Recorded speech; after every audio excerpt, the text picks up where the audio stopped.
Orang yang percaya ijazah itu asli tidak akan berubah lagi nih pada titik. Harusnya ya kepala daerah itu setingkat menteri.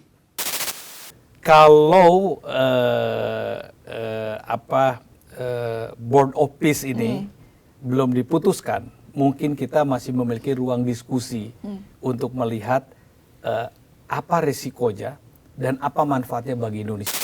Presiden Prabowo ini memiliki niat yang baik untuk membawa Indonesia lebih baik, untuk memajukan rakyat Indonesia lebih baik lagi. Saya sampai dengan 1 tahun lebih pemerintahan Presiden Pak Prabowo ini, saya belum melihat ya ada satu menteri pun di dalam kabinet Merah Putih yang betul-betul ya menjadi salah seorang mitra berpikir. Saya rasa harus ada orang ya yang memiliki keberanian mengatakan no kepada presiden.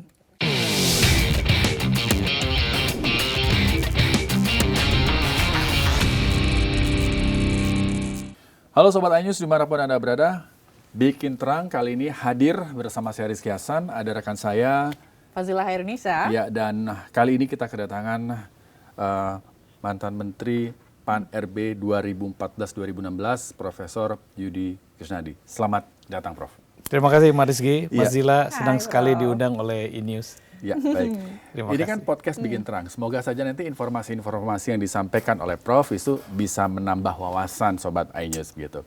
Nah, Bukan bikin gelap. oh jangan. Jangan dong, bikin terang kok. Tapi ngomongin soal gelap, ini ada informasi yang, aduh, kalau buat saya menjadi sisi gelap yang dalam 2 hari ini ya gitu ya.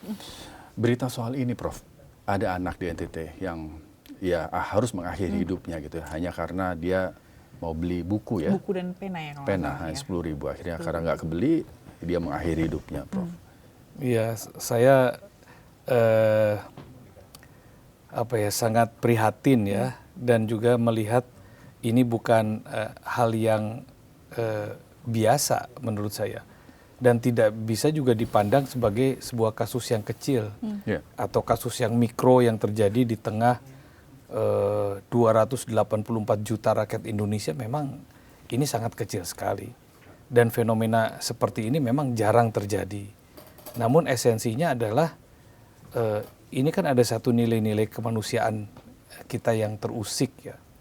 Karena masalahnya itu bukan sekedar seorang anak bunuh diri, tapi yang menyebabkan bunuh dirinya seorang anak sekolah itu adalah situasi kemiskinan yang dihadapi, yang membuat anak sekecil itu sudah merasa tertekan secara psikologis. Jadi menurut saya ini harus menjadi momentum ya bagi negara, bagi bangsa kita, bagi pemerintah kita, bagi para pengelola pemerintahan yang terdekat dengan tragedi itu untuk segera membenahi diri, memberikan fokus yang lebih besar terhadap kesejahteraan rakyat. Kemiskinan kita ini kan menurut saya sangat ekstrim ya. Koefisien Gini kita saja di kisaran 3,745 ya. Memang belum terlalu berat seperti di negara-negara Afrika ya, atau di Timur Tengah yang sedang bergejolak. Tetapi dengan angka yang sebesar itu memperlihatkan kepada kita ada jurang yang sangat tajam antara orang kaya dan orang miskin. Dan jumlah orang miskin kita ini, walaupun BPS hanya mengakui sekitar 24 juta orang, ya kira-kira 8,4%. Tetapi kan kemiskinan yang sebenarnya itu kan sangat luas sekali. Apalagi dengan menggunakan standar orang dikatakan miskin itu kalau pendapatan per bulannya sekitar 564.000 atau berapa, atau hanya dengan $1,5 per hari, di bawah itu baru dikatakan miskin. Tapi $1,5 satu hari ini berapa? 16.000 tambah 8.000, kira-kira 25.000 ya. Kalau dia 26.000 berarti dia tidak miskin. Coba 25.000 itu cukup apa? Jangankan di Jakarta, di daerah ini cukup apa? Makan apa? Makan 3 kali satu hari itu 10.000 saja masih kurang uangnya. Jadi ini memang hal yang mikro, kembali lagi kepada yang disampaikan Mas Rizky tadi, tapi harus menjadi keprihatinan kita. bahwa masalah kemiskinan ini harus menjadi salah satu fokus ya, dari pemerintahan Presiden Prabowo yang memiliki asta cita ini untuk betul-betul bagaimana mengentaskan kemiskinan. Jadi agenda yang paling penting adalah kesejahteraan rakyat. Oke. Hal-hal lainnya bisa berikutnya, tapi masalah kemiskinan ini menjadi urat nadi parameter keberhasilan pembangunan. Oke. Apakah nanti setelah masa 1 periode Pak Prabowo ini pendapatan income per kapita kita ini semakin meningkat? Apakah nanti kesenjangannya semakin mengecil? Apakah angkatan kerjanya nanti bertambah? Apakah nanti Human Development Index ya, angka harapan hidupnya bisa mendekati angka 80 misalnya? Ini menjadi satu tantangan. Jadi kalau saya boleh berpendapat ya, di samping banyaknya agenda-agenda yang penting, semuanya penting, tapi program pembangunan dalam upaya mengentaskan kemiskinan ini menjadi penting. Sehingga kita bisa menyelamatkan anak-anak kita yang tidak perlu lagi adalah tragedi seperti itu. Baik. Ini yang tertangkap oleh media, yang tertangkap oleh pers. Bisa saja hal yang sama terjadi di berbagai macam tempat yang tidak terpotret. Betul. Menurut saya ini sesuatu tragedi kemanusiaan dan harus menjadi titik awal kita fokus kepada pemberantasan kemiskinan. Oke. Tapi Prof, kalau kita lihat pemerintah kan sekarang juga lagi gencar-gencarnya membantu rakyat untuk mensejahterakan rakyat seperti MBG, sekolah rakyat gitu kan. Tapi menurut Prof sendiri kalau ngelihat dengan ada peristiwa ini dan mungkin juga bukan satu-satunya ya yang mengalami ini, adakah salah strategi atau seperti apa, tahu strategi apa yang harus dilakukan oleh pemerintah? Karena kalau kita lihat dari program yang sudah dijalankan, tujuannya baik seharusnya, tapi ternyata di sisi lain masih ada hal-hal yang mengenaskan seperti ini, Prof. Kelemahan pemerintah negara kita dari dulu terhadap keberlangsungan program-programnya adalah pengawasan dan kesinambungan. Program makan bergizi gratis itu sesuatu yang baik. Saya rasa tidak ada kita yang tidak mendukung, kita semua mendukung. Hanya kita memberikan catatan kritis bahwa bagaimana pelaksanaannya, bagaimana implementasinya, efektivitasnya, tepat sasaran atau tidak. Betul-betul sesuai tidak dengan apa yang diinginkan oleh Presiden Prabowo bahwa anak-anak kita harus mendapatkan asupan gizi yang baik ya. Lalu kemudian ekonomi juga harus bertumbuh, ekonomi kerakyatan khususnya. Lalu kemudian tidak boleh ada kebocoran, tepat sasaran. Nah, itu semua harus menjadi bagian-bagian yang di underline ya dengan tinta merah yang sangat tebal agar pengawasannya juga begitu ketat. Sehingga jangan sampai ada lagi lah misalnya keracunan ya di satu tempat ini, di satu tempat mana. Hari ini saya mendapatkan kiriman video TikTok, bukan keracunan lagi, ini nggak keracunan, tapi dikirim misalnya makanan yang lupa belum dimasak, telurnya masih mentah. Ada telurnya masih mentah, jagungnya belum direbus, nanas yang belum dikupas dan sebagainya. Nah, ini kan masalah pengawasan ya. Kita boleh saja memiliki program yang baik ya, memiliki tujuan yang baik, tetapi kalau tidak ada pengawasan yang baik, tidak ada check and balance yang memadai, tidak melibatkan masyarakat banyak untuk mengawasi, program-program ini sangat mungkin ya untuk salah, untuk keliru, bahkan menjadi tidak tepat. Bahkan yang lebih berbahaya lagi kalau program yang menggunakan anggaran ratusan triliun ya, yang juga diambil dari sebagian dari anggaran pendidikan. Ini kemudian ada kebocoran, katakanlah ada korupsi. Jadi sangat mubazir sekali yang dilakukan oleh pemerintah ya, melakukan efisiensi anggaran pemerintahan yang sedemikian besar ya, sampai angka 30%. Lalu efisiensi itu dialokasikan untuk memperbaiki gizi rakyat. Kalau akhirnya menjadi sesuatu yang sia-sia ya, ada kebocoran ya, yang tidak tepat sasaran ya, dan sebagainya. Ini masalahnya di mana? Di pengawasan. Oleh karena itu pemerintah harusnya menyadari bahwa instrumen-instrumen pemerintah itu memiliki keterbatasan. Pertama, keterbatasan sumber daya manusia untuk mengawasi. Kedua juga keterbatasan kemampuan ya, dari sumber daya aparatur pemerintah itu sendiri untuk mengetahui ini program ini sudah benar atau tidak. Oleh karenanya tidak boleh ragu-ragu ya, membuka diri untuk melibatkan masyarakat umum. Apakah lembaga swadaya masyarakat ya, ataukah pemerintah daerah ataukah sekolah-sekolah, dan harus membuka diri pada kritik. Sehingga keberhasilan dari satu program seperti MBG tadi, ataupun Koperasi Merah Putih, atau apalagi sekolah rakyat, yang menilai keberhasilannya itu adalah rakyat. Ya, rakyat atau para pemerhati program tersebut, bukan propagandanya pemerintah. Ya, selama ini kan kita mendengar bahwa keberhasilan program-program itu disampaikan oleh pemerintah sendiri, ya, bukan apresiasi dari masyarakat. Nah, menarik. Nah, Prof, kalau Prof melihat selama ini pelibatan masyarakat dalam berbagai macam program pemerintah itu kurang atau gimana? Saya melihatnya ya, ini program-program yang dijalankan oleh pemerintah lebih bersifat top down, ya. Top down. Ya, dan paradigma pembangunan yang top down, yang tersentralistik seperti ini, ya memang minim check and balance, ya. Ada keengganan juga dari perangkat-perangkat institusi pemerintah untuk memberikan masukan, koreksi dan sebagainya, karena ini sudah dianggap sebagai suatu keputusan dari program pembangunan yang dianggap baik, tanda kutip. Nah, sementara di dunia yang semakin modern sekarang ini, dunia yang hampir sebagian besar ini menerapkan sistem demokratis, konsep pembangunannya itu kan development center people. Jadi pembangunan yang didasarkan oleh kebutuhan masyarakat, bukan pembangunan yang implementasinya hanya menjadi pemikiran dari pemerintahnya.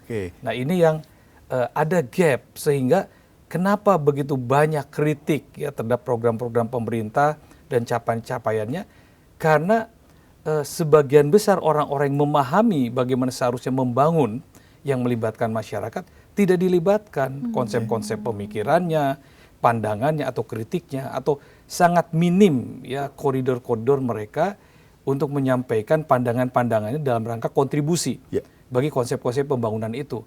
Nah, akhirnya apa? Akhirnya setiap program ketika ada celah, kekurangan, akan menjadi bulan-bulanan, apalagi di era teknologi informasi, sosial media sekarang ini ya, semua bisa di TikTok-kan.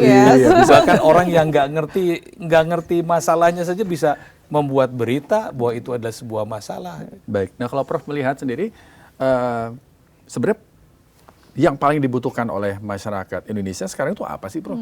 Kalau tadi Prof menyampaikan di era yang sekarang itu demokrasi, harusnya pemerintah melihat bagaimana apa yang dibutuhkan masyarakat. Nah, yang sekarang di Indonesia, yang paling dibutuhkan masyarakat Indonesia itu apa? Untuk tadi konteksnya dengan pengentasan kemiskinan, pendidikan kah atau apa?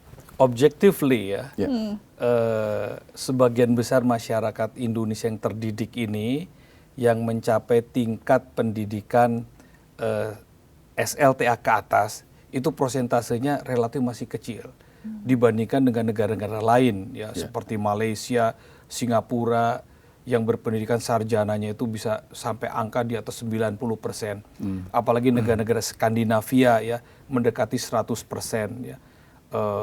Amerika Serikat ya terlebih, bahkan pengalaman saya bertugas di Ukraina yang kurang lebih kondisi ekonomi dan sosiologis masyarakatnya tidak jauh berbeda dengan Indonesia, yang membedakan hanya budayanya dan bahasanya, tetapi struktur sosial dan sebagainya hampir sama. Itu juga tingkat pendidikan sarjananya sudah mendekati 90%. Sementara di Indonesia ini ya 70% ke bawah ini kan SLTA, ya. SLTA, bahkan numpuk di SLTP, sehingga dengan segala kekurangannya bahwa sumber daya manusia Indonesia ini belum mencapai pada satu titik di mana kita memiliki kualitas yang siap menghadapi perubahan-perubahan ya, di masa depan, dan juga belum sampai pada satu ukuran kualitas di mana kita memiliki produktivitas yang tinggi di dalam pengelolaan sumber daya manusianya. Nah, dengan demikian maka kalau dikatakan apakah pendidikan tadi penting yang harus menjadi fokus pemerintah? Penting. Karena pendidikan itu akan membukakan cara berpikir dan kreativitas seseorang untuk bisa mandiri. Nah, jadi pemerintah itu tidak boleh segan-segan menginvestasikan anggaran belanjanya lebih besar di bidang pendidikan. Namun persoalannya kan pendidikan yang seperti apa? Ya, nah, pendidikan yang betul-betul merata. Ya, sekarang ada program misalnya sekolah rakyat, itu bagus. Menurut saya bagus sekali.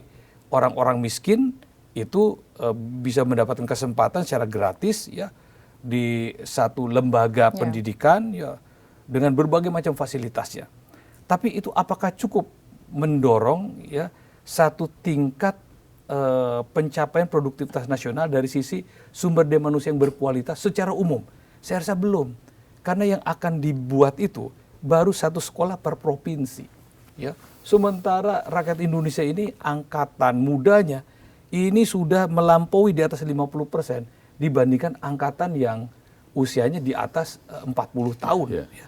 Nah, dengan demikian maka ya yang harus dibangun juga adalah sekolah-sekolah yang sudah ada tidak boleh terlalu senjang dengan sekolah-sekolah yang baru dibikin. Nanti kalau begitu terjadi kesenjangan baru. Orang-orang yang masuk ke sekolah rakyat ini pinternya lebih cepat, tapi jumlahnya sedikit. Sementara orang-orang yang di sekolah-sekolah pada umumnya karena tidak ada peningkatan kualitas dari institusi-institusi kelembagaan sekolah ini tidak dibangun, maka ketinggalan juga. Akhirnya terjadi ketimpangan lagi. Oleh karena itu, maka sasaran program pembangunan di sektor pendidikan itu harus merata, ya, merata untuk meningkatkan kualitas sumber daya manusianya yang dipersiapkan untuk menghadapi tantangan-tantangan di masa depan. Dulu kan Pak Harto bikin SD Inpres, belum ada sekolahnya kan. Seluruh Indonesia dibikin. Waduh, bukan ribuan lagi, puluhan ribu, bahkan ratusan ribu. Sekarang sudah ada sekolah-sekolahnya. Tapi jangan lupa, banyak sekolah-sekolah yang kosong. 1 tahun ajaran. Nah itu kenapa? Ini harus dipelajari. Apa penyebabnya? Ya, yang berpikir nggak perlu kita. Ada Kementerian Pendidikan Menengah Dasar, ada Kementerian Kebudayaan, ada Kementerian Riset Dikti, berpikirlah mereka ada BRIN, kenapa ini? Nah, itu harus menjadi fokus. Nah, setelah pendidikan apa? Ekonomi, tidak boleh tidak. Kita ini kalau bicara soal ekonomi, dengan segala hormat ya terhadap segala effort yang dilakukan oleh pemerintah, ketinggalan jauh. Coba lihat ya, sekarang data ya, saya memiliki data misalnya, pada tahun 1980, ada 20 negara terkaya di dunia, Indonesia belum masuk. Ya. 2025 Indonesia masuk. Tetapi jangan lupa ya, di tahun 2025 ini ya, kita juga bisa tersingkir. Dulu Korea itu di bawah kita, sekarang sudah di atas kita. Ya.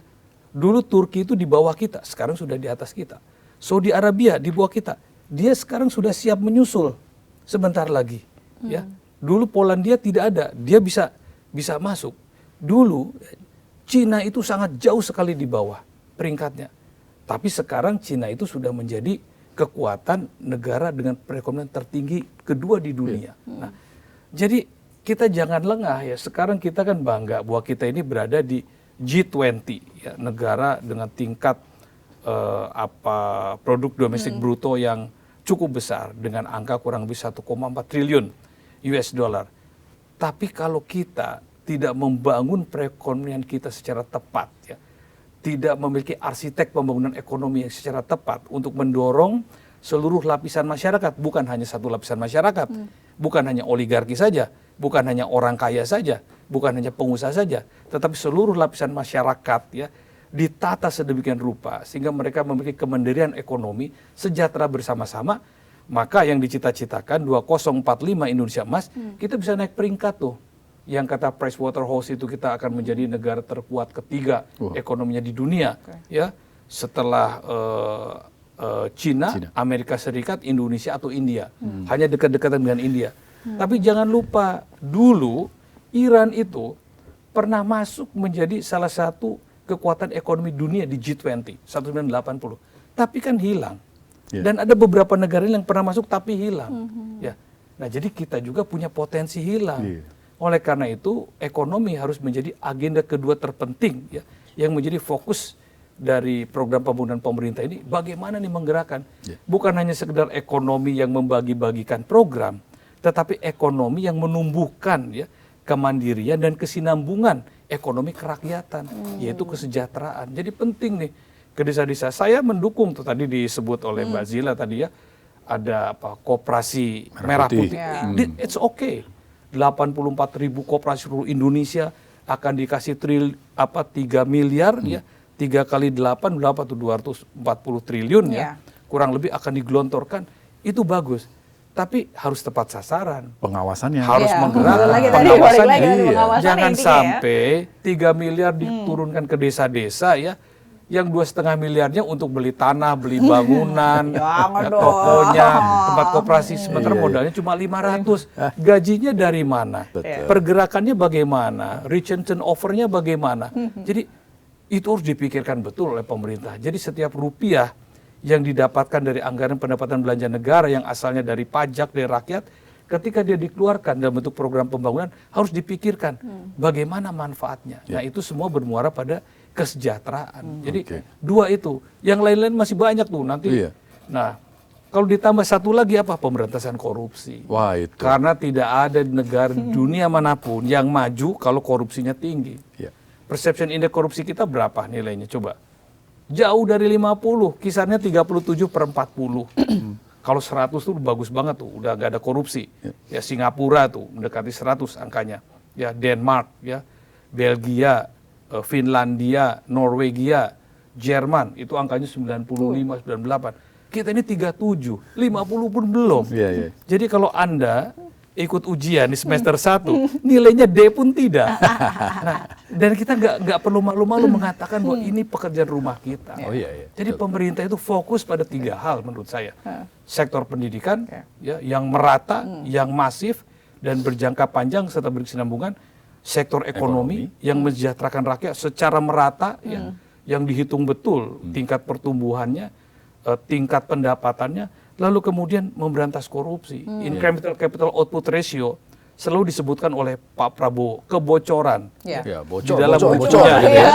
di dalam bukunya Paradoks Indonesia, Indonesia. yang sudah beliau kampanyekan sejak tahun 2004 sampai sekarang setiap pemilu, itu sesuatu yang sangat baik sekali menurut saya, ingatan bagi seluruh bangsa bahwa incremental capital output ratio ini ada sebuah kebocoran dari anggaran pembangunan yang seharusnya untuk rakyat, menggerakkan ekonomi rakyat, memberikan kemanfaatan, tapi digunakan dan disalahgunakan oleh orang-orang yang tidak bertanggung jawab. Jadi nggak boleh berkompromi itu dengan korupsi. Ya, lagi-lagi bocor itu karena pengawasannya kurang, Ya. ya Prof ya.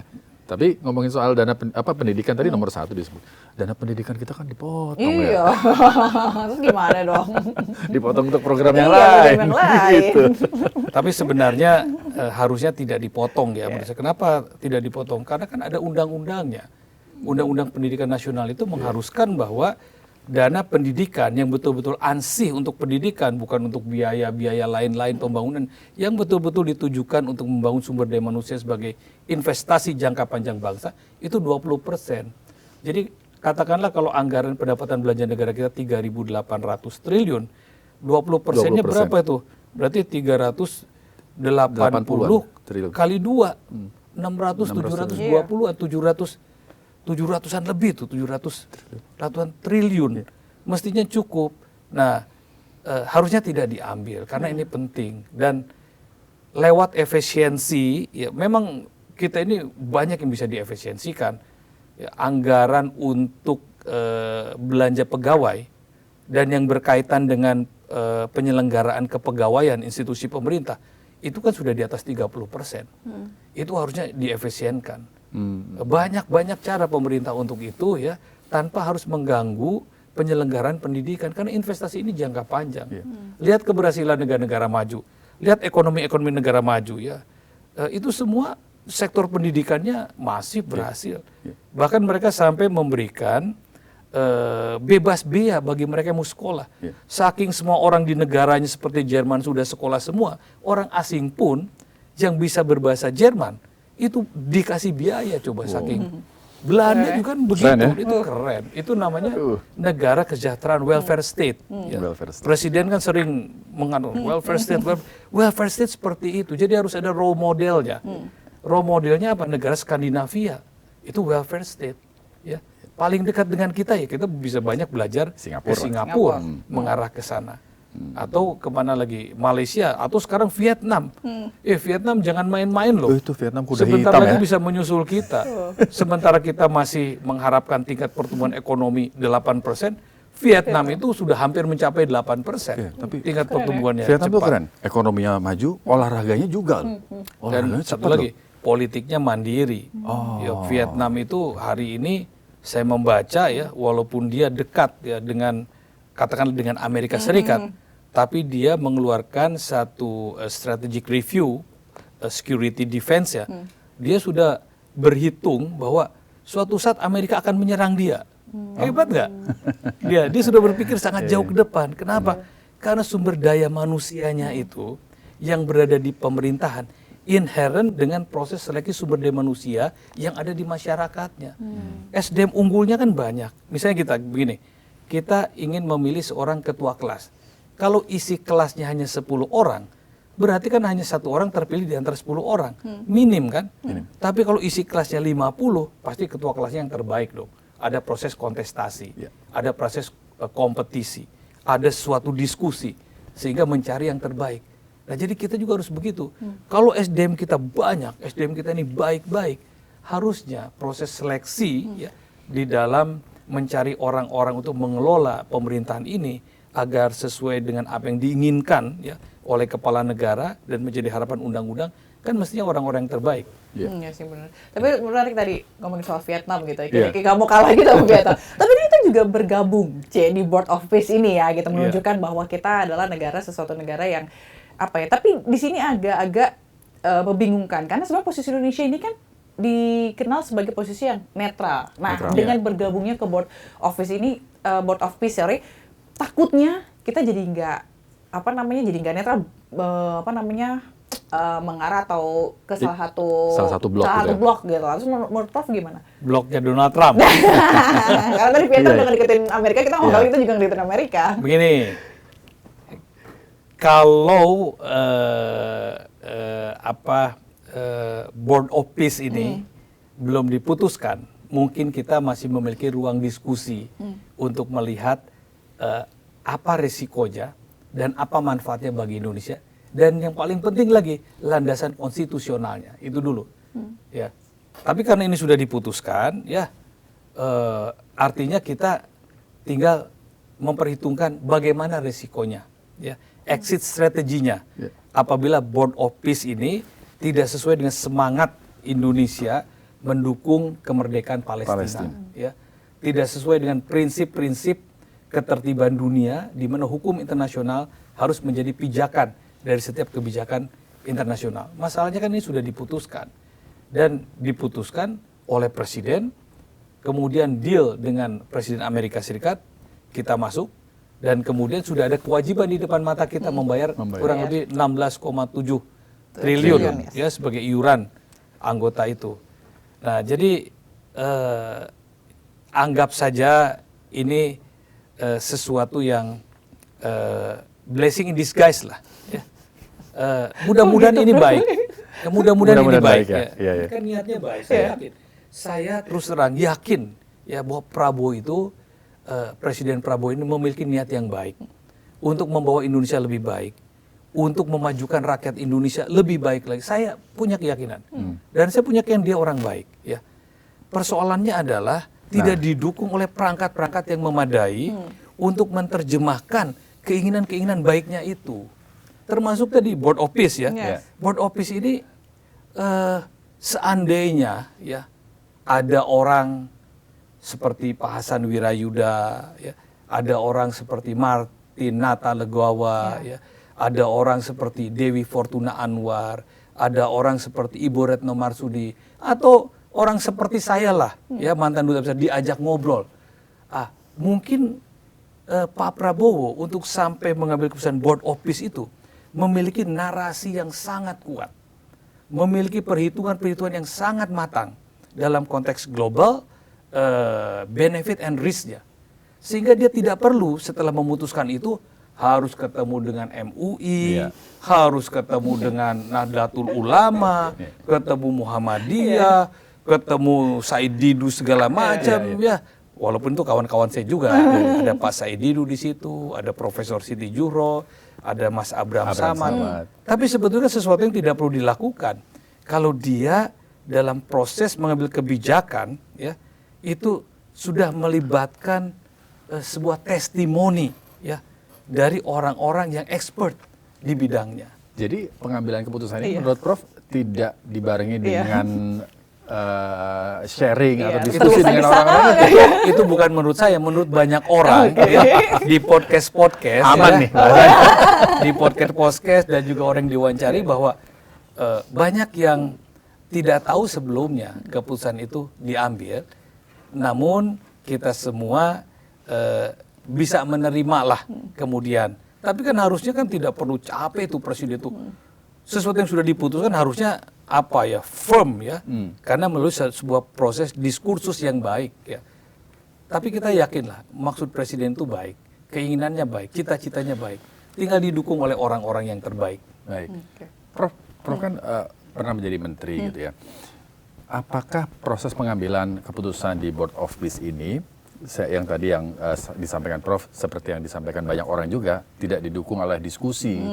Jadi presiden tidak mendapatkan well informed gitu ya. Menurut Prof, bagaimana peran Menlu kita sejauh ini, Prof?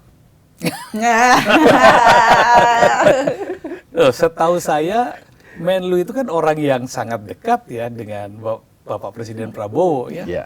Ya harusnya ada komunikasi. Masalahnya apakah komunikasi itu searah atau dua arah? Gitu. Oke. Saya menenggarai bahwa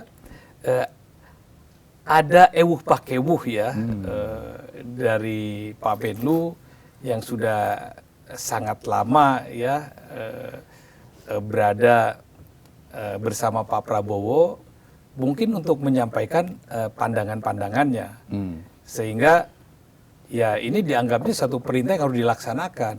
Itu analisa saya ya.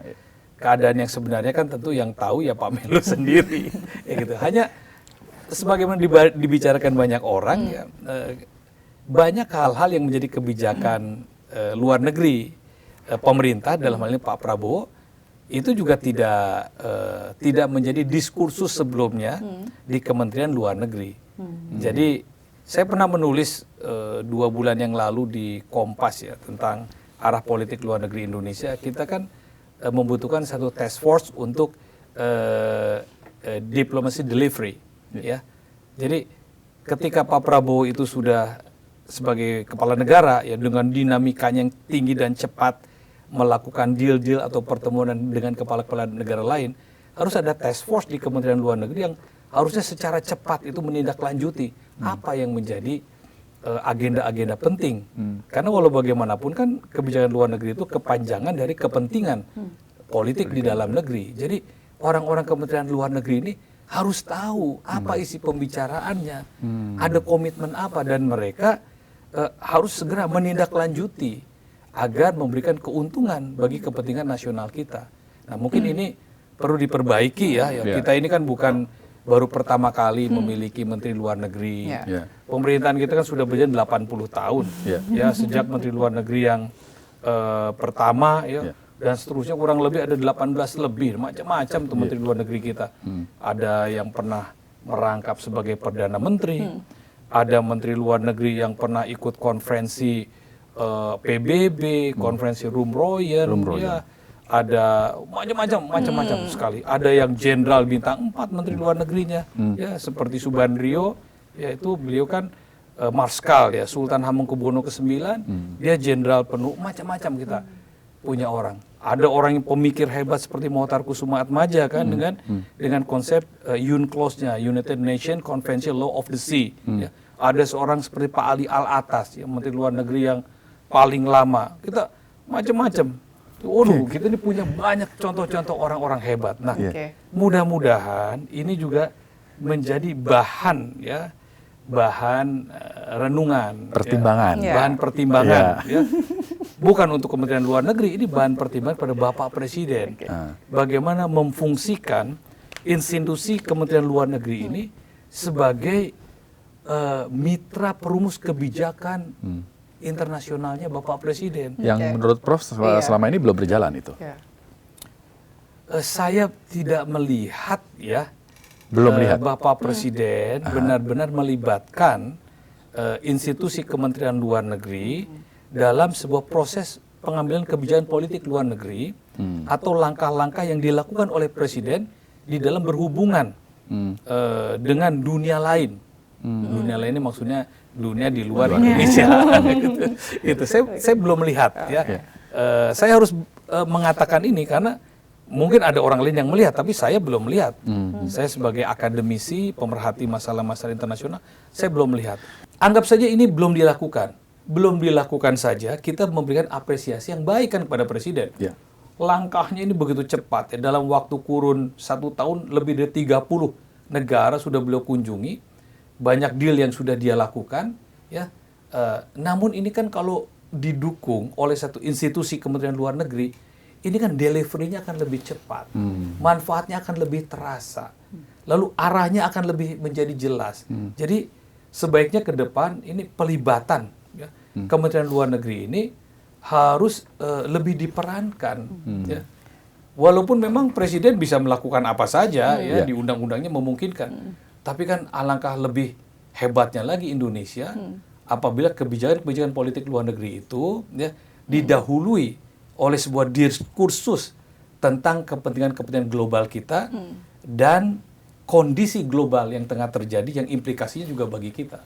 Tapi kalau menurut Prof sendiri, menurut ideal versi Prof di tengah kondisi geopolitik kita seperti ini tuh harusnya seperti apa sih, Prof? Minum dulu boleh, Prof. Iya. Karena kalau tadi dibilang, Prof bilang sebenarnya kurang ikut berperan begitu ya. Atau mungkin karena komunikasi satu arah tadi, Prof. Jadi kayaknya kurang terlibat atau seperti apa menurut Prof?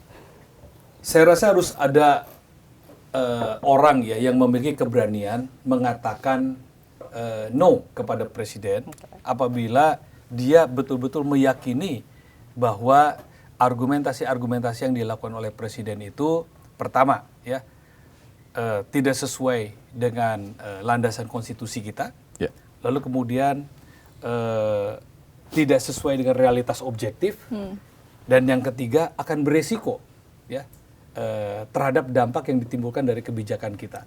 Itu penting. Nah masalahnya siapa orangnya ya yang bisa ada nama nggak, Prof? No gitu ya, ini diskusi tersendiri lagi. Saya sampai dengan 1 tahun lebih pemerintahan Presiden Pak Prabowo ini saya belum melihat ya ada satu menteri pun di dalam kabinet Merah Putih yang betul-betul ya menjadi salah seorang mitra berpikir dari Presiden di dalam melakukan pengambilan kebijakan-kebijakannya. Bahkan ya untuk naskah-naskah pidato yang akan disampaikan pada publik secara luas pun saya belum melihat adanya menteri-menteri yang betul-betul bisa mewarnai diksi-diksi dan pilihan kata yang akan betul-betul bisa mengena sebagai sebuah pesan politik, pesan moral, pesan kebijakan pada masyarakat. Karena saya tidak melihatnya, dan juga saya bukan bagian dari pemerintah. Tapi bisa saja ada 1-2 menteri yang merasa bahwa, oh itu kan saya masuk di sana. Tapi secara umum, katakanlah masyarakat kan perlu melihat ada tidak warna pemikiran yang bisa memberikan satu kontribusi yang sinergis dengan apa yang dipikirkan dan diinginkan oleh Presiden. Sehingga setiap lontaran-lontaran yang disampaikan oleh Presiden tidak menimbulkan satu kontroversi baru. Bahkan itu menjadikan publik ini punya motivasi lebih besar. Itu penting. Nah, kenapa ini tidak terjadi dalam beberapa hal? Karena saya melihat bahwa tidak ada sparring partner yang equal dengan Presiden dalam hal konsep-konsep pemikiran. Let's say misalnya tidak ada mitra berpikir untuk Pak Prabowo di kabinet. Prof memandangnya seperti itu ya? Karena saya dari luar, kan saya melihatnya nggak ada orang yang berani mengatakan tidak ya. Pada saat ya misalnya kebijakan-kebijakan itu pertama bertentangan dengan aturan yang ada, pada saat kemudian dia akan menimbulkan kontroversi, dan pada saat dia akan menimbulkan resiko. Jadi seolah-olah ya laksanakan saja. Jadi yes bos semua dong. Ya bisa begitu, tapi sebetulnya kan Pak Prabowo ini orang yang menurut saya cukup demokratis dan dia cukup akomodatif. Contohnya apa? Ketika beliau mendapatkan informasi ya bahwa ada suara-suara kritis di masyarakat yang menyampaikan misalnya soal oligarki kah, soal undang-undang perampasan aset negara yang belum jalan kah, soal tentang peran kelembagaan negara. Beliau juga ketika mendapat informasi kan dia responsif juga. Nah, tapi kan kalau harus terus begitu, waktu Presiden akan habis ya untuk meladeni banyaknya pendapat-pendapat di masyarakat. Sementara beliau memiliki institusi-institusi pemerintahan yang instrumennya harus berfungsi, ya, untuk menyelesaikan persoalan-persoalan pembangunan dan mampu menerjemahkan apa yang diinginkan oleh presiden. Nah, harusnya kan 48 menteri ini berperan lah, gitu kan. Saya mungkin ya hanya beberapa saja yang berperan seperti yang tadi disebut tadi. Saya rasa iya pasti ada perannya. Cuma kan beliau low profile, ya. Kita melihat perannya, tapi publik kan tidak melihat apa perannya.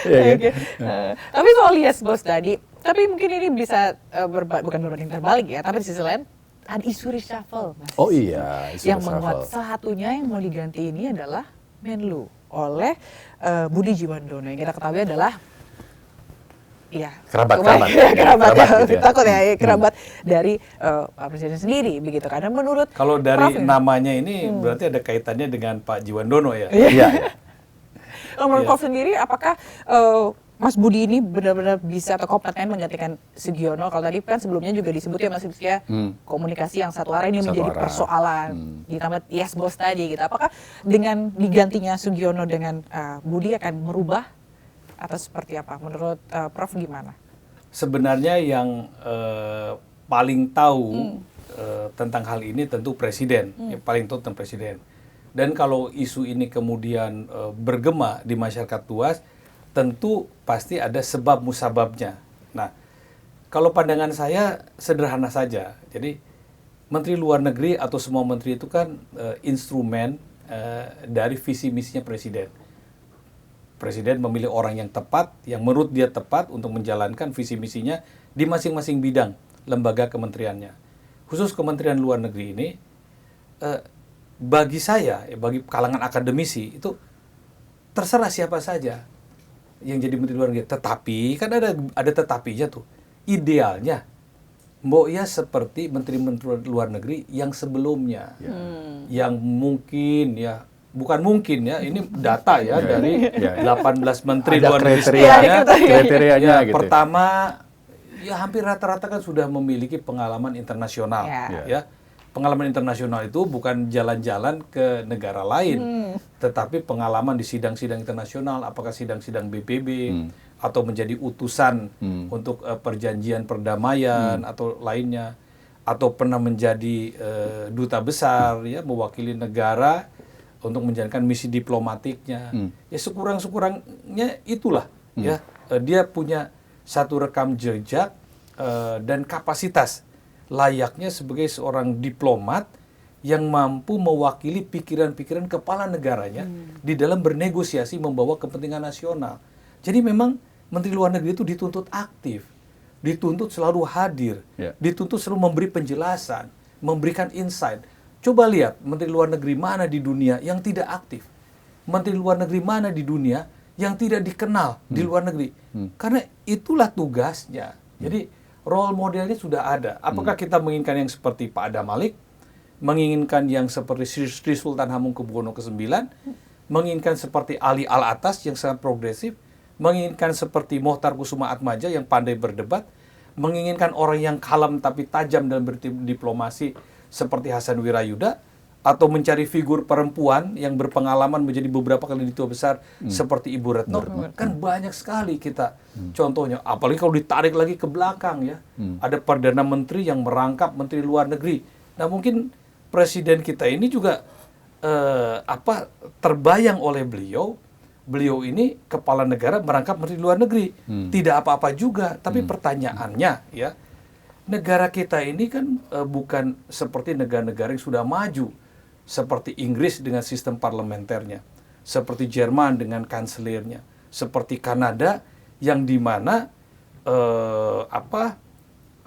menteri luar negerinya ya bisa juga dirangkap oleh perdana menterinya, oleh kepala negaranya sekaligus, karena problem-problem internal kebangsaannya dalam rangka yang agenda kita tadi ya.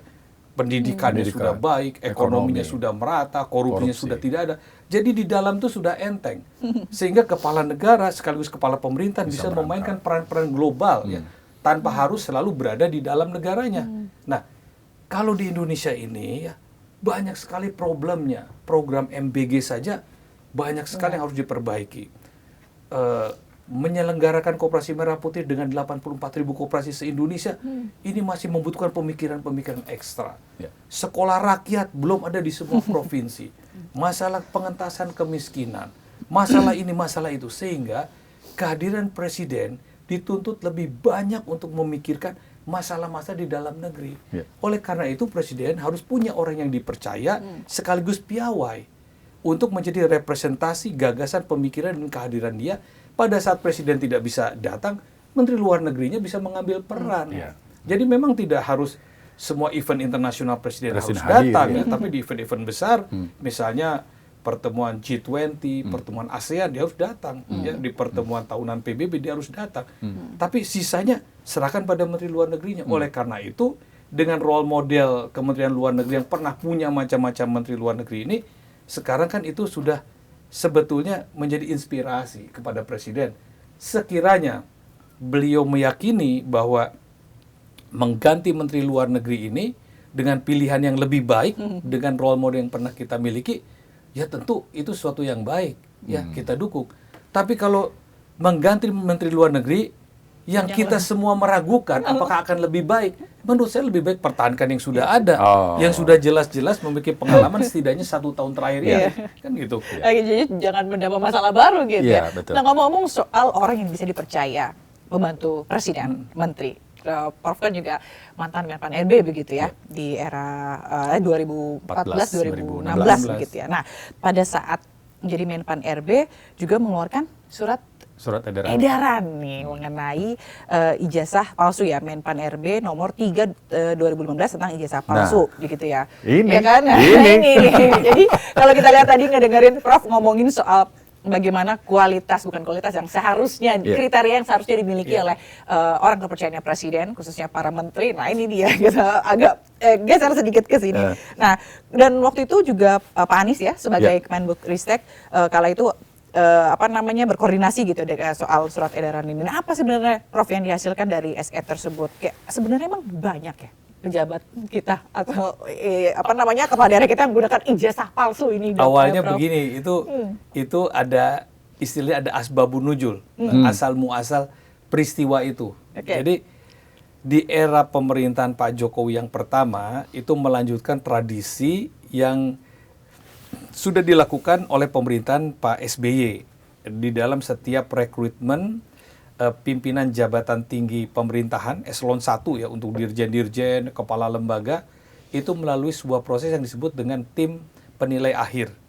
Tim penilai akhir ini ketuanya presiden langsung, anggotanya itu wakil presiden, ada Menpan, lalu kemudian ada Mensesnek, ada Seskap, ada Kepala Badan Kepegawaian Nasional, ada Kepala Badan Intelijen Negara, ada PPATK. Namun mengawali proses tim penilai akhir itu ada panitia seleksi yang menurut instruksi presidennya dibentuk oleh Kementerian Pan RB dengan melibatkan Kementerian Keuangan, BPKRI, dan beberapa instansi lain untuk mengumpulkan ASN-ASN terbaik yang memenuhi persyaratan untuk menjadi pimpinan lembaga. Pimpinan lembaga ini kan banyak sekali nih. Kalau sekarang ada MBG yang gitu-gitu ya. Ada OJK, itu lembaga. Dan juga untuk dirjen-dirjen, sekjen-sekjen. Jadi eselon-eselon 1 lah. Semua yang di bawah menteri dan pimpinan lembaga itu harus lewat proses seleksi. Nah, proses seleksi ini membuka kesempatan bagi semua orang ya yang memenuhi persyaratan, sudah eselon 2 minimal dia, untuk mendaftarkan diri. Lalu dites. Tesnya itu nggak gampang. Kadang-kadang untuk satu posisi yang ikutnya 25 orang dari berbagai macam instansi. Nah, dalam proses itulah ya kita acap kali menemukan adanya pengaduan-pengaduan ijazahnya palsu. Atau sekolahnya nggak pernah selesai. Ya, atau macam-macam lah, atau kepangkatan segala macam. Nah, lalu kemudian itu terverifikasi pada saat masuk ke tim penilai akhir. Pada saat di tim penilai akhir misalnya seorang yang sudah lolos dari sekian puluh orang dikerucutkan jadi menteri, memilih 5, dari 5 dikirim ke TPA tinggal 3, dan tinggal 3 ini dicek di Biro Kepegawaian. Nah, kita pernah menemukan ada yang pengaduan ijazah palsu dan di BKN-nya memang ijazahnya dia memenuhi persyaratan menjadi eselon 1, ya tanpa harus jadi doktor misalnya ya.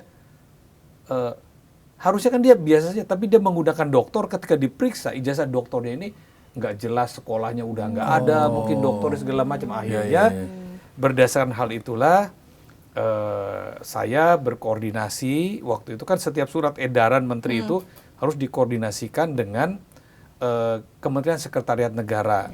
Lalu saya keluarkanlah surat edaran nomor 3 tahun 2015 tentang larangan menggunakan ijazah palsu dan sanksi bagi yang melakukannya. Nah, itu berlaku sangat luas bagi seluruh aparatur sipil negara atau PNS di semua lembaga ya, sampai ke kabupaten kota, sampai bahkan gubernur, wali kota sekalipun ya kena sanksinya, sampai dengan prajurit TNI Polri. Jadi sangat luas sekali itu. Dan maksudnya pada saat itu kenapa? Supaya masa jadi pejabat negara ini tanda kutip membohongi kan dengan ijazahnya, seolah-olah dia punya gelar master, punya gelar doktor, padahal dia tidak pernah sekolah. Itu kan tidak baik, tidak menunjukkan satu keteladanan. Kedua, ijazah ini kan berkonsekuensi terhadap jabatan. Ya. Untuk eselon tertentu, kalau dia hanya S1, dia nggak mungkin nyampe. Ya. Untuk tingkat gaji tertentu, ya, kalau dia S2, dia pasti akan lebih tinggi daripada S1. Apalagi dia doktor. Jadi akan berpengaruh pada jabatan, akan berpengaruh pada penghasilan. Dan kalau negara, tanda kutip pemerintah kita, ditipu, dibohongi oleh ijazah palsu, kan kita rugi. Mendudukan seseorang yang sebetulnya dia tidak punya hak di situ. Karena dia belum mencapai tingkat pendidikannya.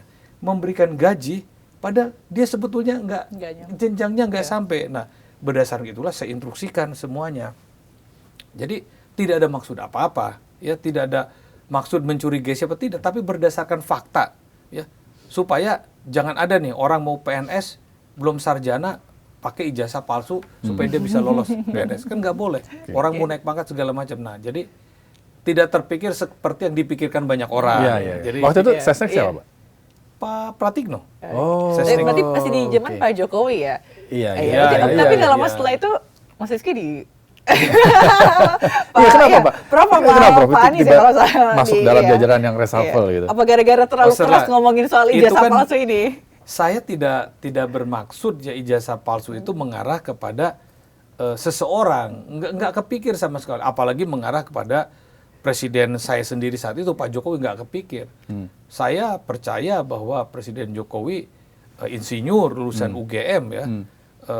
Yang kita curigai ini kan orang-orang yang mengikuti proses seleksi untuk menjadi pejabat yang ditengarai ada juga ijazah-ijazah palsu, sehingga kita buat peraturan itu harus diusut tuntas, bahkan diberikan sanksi secara tegas. Bahkan di dalam instruksi surat edaran Menpan itu pangkatnya bisa diturunkan itu.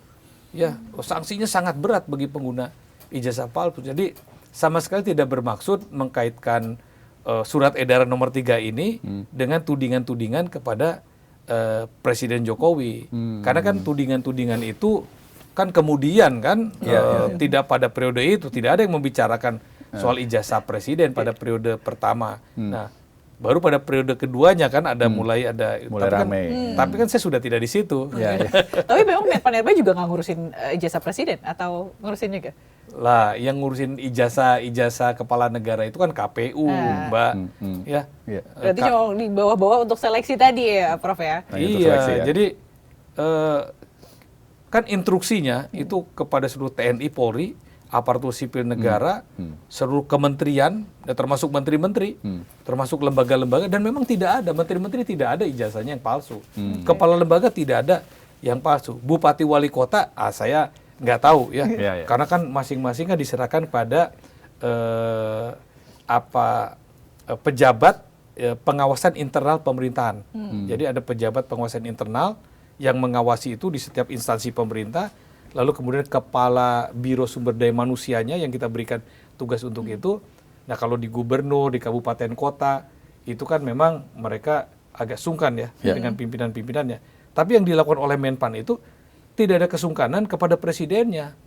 Karena saya berpikir positif saja, memang tidak ada masalah dengan presidennya. Jadi kita lakukan pemeriksaan secara menyeluruh, kecuali presiden dan wakil presiden yang tidak kita periksa.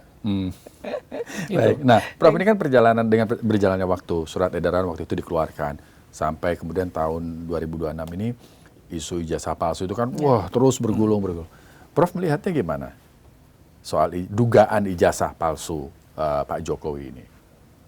Ya kalau sekarang kan ranahnya sudah pada ranah pembuktian hukum ya. Jadi saya rasa kalau saya sih melihatnya ya tidak perlulah kita terlalu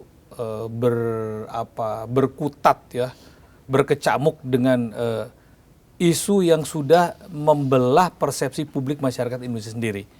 Orang yang percaya ijazah itu asli tidak akan berubah lagi nih pada titik ini. Ya dia percaya itu asli. Orang yang meyakini bahwa ternyata palsu juga tetap akan terus menuntut untuk dibuktikan kepalsuannya.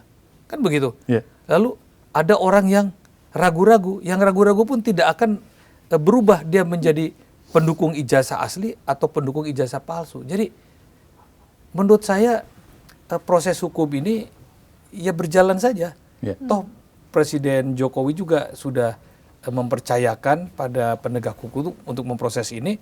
Ya silakan orang-orang yang menuding ijazah palsu itu membawa bukti-buktinya bahwa itu palsu. Dan dari pihak Presiden Jokowi juga membawa bukti-bukti bahwa itu asli.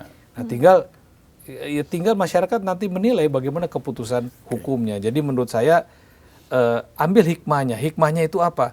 Hikmahnya ya kan surat edaran nomor 3 2015 ini kan belum pernah dicabut. Masih berlaku.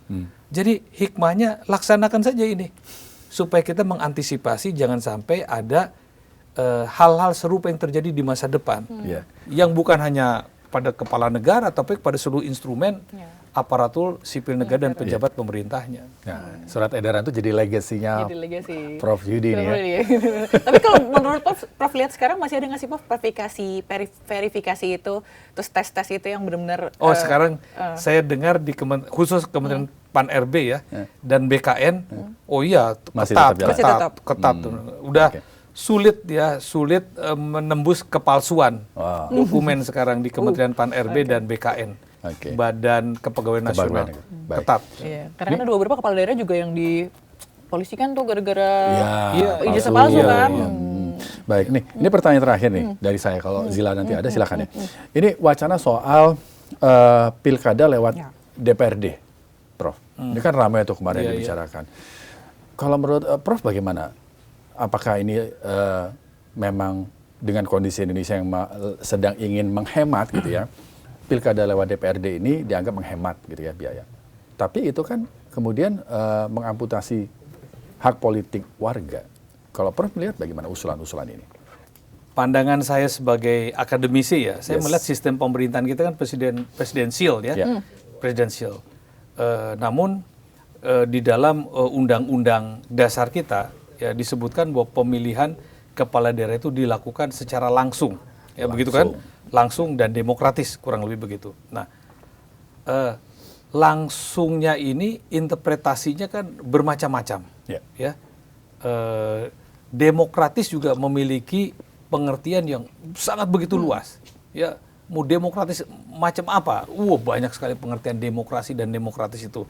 Nah, kalau saya melihatnya begini, bahwa ada pandangan-pandangan yang melihat bahwa pilkada ini biaya politiknya tinggi. Kan begitu. Dan ini sebuah realitas. Biaya politik tinggi ini menyebabkan money politik yang demikian masif merusak moralitas demokrasi itu sendiri. Suara orang dibeli. Ya. Orang yang tidak kompeten asal punya uang jadi kepala daerah, dia berkomitmen dengan bandar-bandar yang memenangkan dia, tapi dia tidak akan berkomitmen dengan perbaikan masyarakat dengan kebijakan di masa depan. Itu kan persoalannya. Sehingga harus dicari formulasi bagaimana memperbaiki ini. Kan begitu. Ya, jadi lihat tujuannya apa supaya money politik berhenti, ya. Lalu kemudian kepala daerah yang terpilih itu betul-betul atas dasar kompetensi dan pilihan rakyat. Kemudian dia bisa bekerja yang sepenuhnya untuk rakyat dan berkomitmen pada rakyat. Kan itu tujuannya. Nah, sekarang kalau pilkadanya yang tadinya rakyat langsung memilih, ya, lalu sekarang di DPRD, kan begitu pemikiran partai-partai politik, ya, di DPRD, apakah benar bisa menghentikan money politiknya? Ya, apakah benar kemudian bahwa orang yang terpilih itu nanti tetap akan berkomitmen pada rakyat, bukan pada sponsor-sponsor yang di DPRD-nya ini. Itu kan menjadi keraguan. Jadi kalau saya mencoba out of the box, ya, saya malah berpikir, saya pribadi ya, mungkin dan pasti ada yang tidak setuju. Karena kita ini menganut sistem presidensial, ya, maka seharusnya ya kepala daerah itu setingkat menteri. Jadi presiden ya memiliki pilihan-pilihan calon kepala daerah yang diajukan untuk dipilih oleh DPRD. Ya. Tapi dibuat kriterianya yang demokratis. Karena kalau demokrasi ini tidak harus suara terbanyak. Demokrasi ini kan ada prinsipnya. Prinsipnya itu adalah mengedepankan kepentingan masyarakat banyak, berkomitmen bagi masyarakat banyak, dan untuk mensejahterakan masyarakat banyak kan tujuannya. Tujuannya itu. Ya, jadi kalau presiden memiliki orang yang dia anggap yakin baik dan kriteria, misalnya untuk menjadi gubernur DKI Jakarta, pertama harus orang yang sekurang-kurangnya hidup 20 tahun di Jakarta. Atau orang Betawi asli deh, ya. Dengan tingkat pendidikan misalnya minimum dia S2 atau S3 gitu, nggak boleh S1. Dia mau mimpin masyarakat yang semakin meningkat kualitasnya, tingkat pendidikan juga harus naik lagi. Dia berpengalaman di pemerintahan dan ada kriterianya, putra daerah. Presiden kasih ke DPR. Nanti DPR memilih, kasihnya berapa? Jangan 2, 1 saja kalau sudah yakin. Ya. Untuk memperkuat sistem presidensial sehingga kedudukan daripada kepala daerah khususnya gubernur itu setingkat menteri. Dia adalah menteri-menteri kabinet dari satu pemerintahan yang ditempatkan di daerah untuk mengkoordinasikan kebijakan pemerintah pusat bersama kepala-kepala daerah di bawahnya. Kalau saya berpandangan di kabupaten kota tetap pemilihan langsung. Seperti hanya kepala-kepala desa dipilih. Ya, di antara kepala desa dan bupati atau wali kotanya kan ada camat. Camatnya kan birokrat. Sama halnya sekarang di antara presiden untuk sampai kepada kepala daerah kabupaten dan kota ada gubernurnya. Anggap saja itu camatnya. Instrumen daripada pemerintahan pusat. Jadi kalau saya pribadi saya berpikiran begitu, tapi ada yang mengatakan bahwa ini bertentangan dengan undang-undang. Oleh karena itu mesti ada satu dialog nasional. Kan sekarang bukankah pemerintah sekarang juga sedang memikirkan dilakukannya amandemen. Ya, Undang-Undang Dasar 1945. Nah, amandemen ini juga harus bisa melihat kepentingan bangsa yang jauh ke depan. 100 tahun yang akan datang harus dikaji dengan matang. Ya. Mudah-mudahan ya sistem pemilihan kepala daerah khususnya di tingkat provinsi ini masuk dalam kajian itu. Sehingga kalau benar akan dilakukan amandemen, sebaiknya itu juga masuk. Sehingga presiden itu betul-betul memiliki kekuatan ya dan kewenangan yang diakomodir oleh undang-undang atau berlandaskan konstitusi dengan supremasinya bagi kebaikan rakyat bersama. Menarik. Saya sih terus terang saya ya sekali lagi ini yang kedua saya katakan saya percaya dengan niat baiknya Pak Prabowo. Saya percaya dia orang yang percaya pada demokrasi. Jangan lupa loh, kalau dia tidak percaya pada demokrasi, 2004 dia nggak akan maju. 2009 dia nggak akan maju. Ya. Bahkan di 1998 dia juga memiliki kekuatan dan pengaruh untuk mendapatkan kekuasaan itu. Kan dia tidak rebut. Ya kan? Dia ikut kontestasi. Menjadi calon presiden, menjadi calon wakil presiden, menjadi calon presiden berkali-kali. Dia juga 2019 itu kan harusnya, kalau kita mau jujur ya, 2019 kan dia punya peluang yang menang tinggi kan. Tapi dia percaya pada demokrasi, ya dia ikuti saja, kalah, dia masuk dalam kabinetnya, dia ikut lagi, ya lepas daripada berbagai kontroversinya, tapi dia orang yang percaya pada demokrasi. Oleh karena itu, karena dia percaya pada demokrasi, saya juga percaya pada niat baiknya untuk membangun demokrasi dan kesejahteraan rakyat Indonesia. Jadi kalau begitu, berikan dia kesempatan untuk menata bangsa ini menjadi lebih baik dan juga mudah-mudahan dia memilih orang-orang yang terbaik. Nah, itu dia. Gitu. Menarik kata memilih orang-orang yang terbaik. Ya benar, orang yang terbaik. Tadi disebutkan sebenarnya kriterianya tersamar ya disebutkan oleh Prof. Pertanyaan terakhir, Prof, kita baru aja dapat informasi mengenai hari ini Rabu ternyata Pak Prabowo memanggil ex-menteri luar negeri ke istana. Ada Pak Marty Natalegowo hingga Bu Retno katanya hadir. Pas banget ya. Pas banget, diikuti betul dong ini podcast kita. Padahal kita kalah ya. Nah, tanggapan Prof apa yang akan kira-kira dibahas? Karena di sini sebenarnya belum tahu membahas apa, mungkin kan secara tertutup juga gitu. Apakah juga membahas seperti yang tadi kita bahas begitu? Kita anggap saja kita ini ya peramal politik ya. Ini Anggap podcast aja. di hari Rabu sama seperti yang hari ini ya, Hari dipanggil ini, ya. iya. Apa yang kita bicarakan di waktu yang bersamaan sebagai doa. Dan doa itu dikabulkan oleh Allah. Diteruskan kepada presiden, didengar. Dan kita bersyukur. Apa yang menjadi perbincangan kita yang mudah-mudahan juga menjadi refleksi daripada pendapat masyarakat umumnya didengarkan oleh presiden. Atau jangan-jangan salah satu di sini ada intel yang langsung nih Pak lagi nih sampai itu satu ini hikmah yang baik. Berarti terbukti kan kalau presiden itu sebetulnya mendengar pendapat orang banyak asal ada yang menyampaikan. Ya jangan dihalang-halangi nih. Kalau ada orang mau menyampaikan pandangan yang bagus, ada orang mau ketemu presiden, jangan dihalang-halangi. Oh, siapa ini yang menghalang-halangi nih? Aduh. Jangan-jangan Halalin, Rizky, Prof, ya. sama Sheila. Jangan dihalang-halangi. Iya, iya. Buktinya apa yang kita bicarakan Didengar. didengar. Nah, itu. Terus yang kedua, topik yang kita bicarakan menurut analisis saya kurang lebih sama dengan yang kita diskusikan ya, tentang kebijakan-kebijakan luar negeri yang memerlukan pelibatan institusi Kementerian Luar Negeri agar lebih mantap lah dan lebih berdampak ya pasca dari aktivitas-aktivitas internasional itu. Yang ketiga, analisis saya mungkin meminta pendapat. Mungkin meminta pendapat bagaimana sih Kementerian Luar Negeri sekarang dipimpin oleh Pak Sugiono, mungkin itu.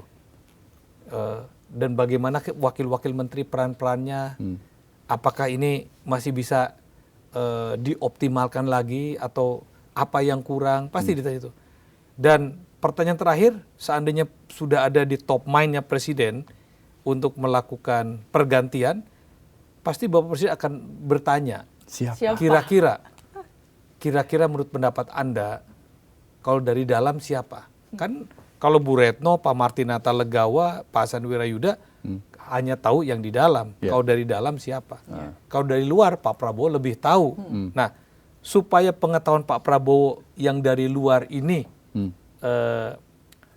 artinya menjadi sesuatu kebaikan ya apabila dilakukan reshuffle, maka kriteria-kriteria yang tadi kita bicarakan tadi dan juga yang mungkin akan disarankan oleh mantan-mantan Menteri Luar Negeri kepada Presiden itu harus menjadi perhatian. Ya, idealnya. Tapi kalau enggak, ya terusin aja nih. Kan Pak Sugiono juga sudah cukup berpengalaman satu tahun ini kan. Kalau memang Pak Presiden nggak yakin penggantinya akan lebih baik dari Pak Sugiono. Ya idealnya kalau diganti dulu pernah menjabat sebagai dubes ya. Dubes Ukraina Pak Prabowo. Kita Siapa? aminin nggak deh?